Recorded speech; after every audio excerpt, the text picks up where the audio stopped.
Hello students, this is lesson U2A07. I can solve for corresponding parts of congruent objects. Let's take a look. So in the past couple lessons we looked at rigid motions. We looked at translating, rotating, reflecting. Now we're going to talk about, I'm going to give you some information about the object other than the coordinate that it was positioned in. Okay, I'm going to tell you some information about their angles. I'm going to tell you some information about their sides, and I'm going to tell you what exactly was the rigid motion that the object underwent. So, for instance, right now, the image below underwent a rigid motion. We need to identify all the congruent sides and angles. So right now, okay, triangle PIS, okay, or triangle PSI underwent a rotation of 95 degrees to KWH. Okay, so which angles are going to be the same? Which sides are going to be the same? I'm going to have you pause the video and come back to this. Okay, and so we'll check in just a moment. And welcome back. So I hope that you guys were able to identify the angles that are the same, and then the side lengths that are the same. So angle P here, okay, hopefully you should be able to identify that corresponds with angle K. Angle S corresponds with W. Angle I corresponds with angle H. We also recognize that the side lengths right here, so I'm going to put one tick mark here, okay, corresponds with this tick, corresponds with that side length. This side length corresponds with this side length, and this corresponds with, of course, this side length here. Okay, so again, we need to name that all out. What would that look like? So again, angle PSI is congruent to angle KWH. PS is equal to KW. SI is equal to WH, and so on and so forth. Okay, so this right here should have been a triangle symbol. Okay, so all those are true. Let's take a look at another one. So very similar situation, but this time I'm asking you to solve for x, y, and z, then find the side lengths of both triangles. So again, I'm telling you that these two triangles underwent a rigid motion. Okay, one was rotated, and it ended up being the other. Okay, so now having the understanding of, again, naming the sides that are congruent and naming the angles that are congruent, we immediately can tell, again, that 3x minus 4 here, okay, is going to be congruent to 11. Is going to be equal to 11, rather. So I can solve for x. Add 4 and divide by 3, I'll end up with x is equal to 5.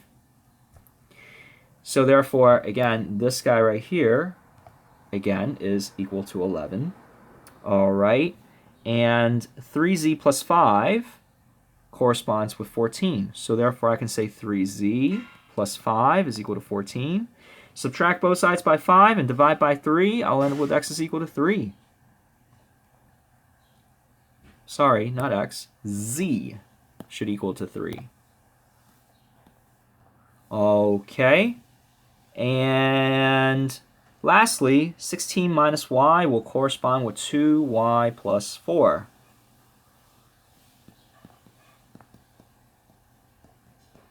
If I add y to both sides and subtract both sides by 4, I'll end up with 12 is equal to 3y, or y is equal to 4. All right, so having this understanding now, having all of these things figured out, what is x, y, and z, okay, I immediately know that this side length here is 14. I immediately know that this side length right here, which is not explicitly stated, okay, so I know that this side length will be 12, because 16 minus 4 is 12. And this side also will be 12.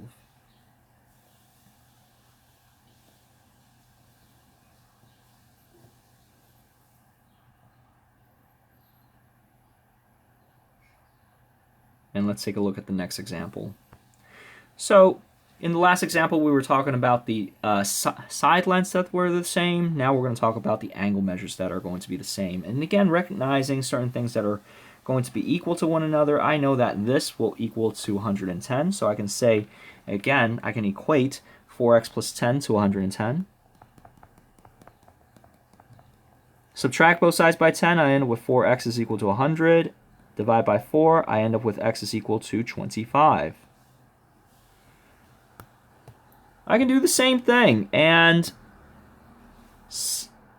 equate 6z plus 1 with 7z minus 5.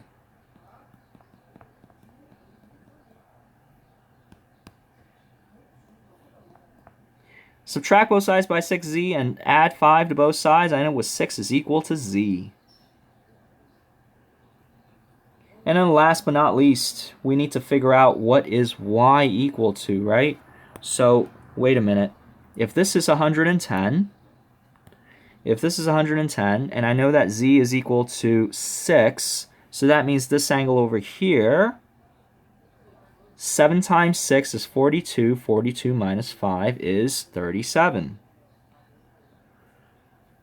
All right, 37. And wait a minute. Because I need to figure out what is y over here, I know that 37 plus 110 will, and plus 3y should give me 180. If I add 110 with 37, I get 147 is equal to 180. Subtract both sides by 147, I will end up with 33. So therefore y is equal to 11. So therefore y is equal to 11, and this angle over here is also equal to 33 degrees. So this is 33 degrees. This angle over here, okay, is 110. This angle over here is 37. We figured out everything, all the angles, right? And this guy right here is also 33. Okay?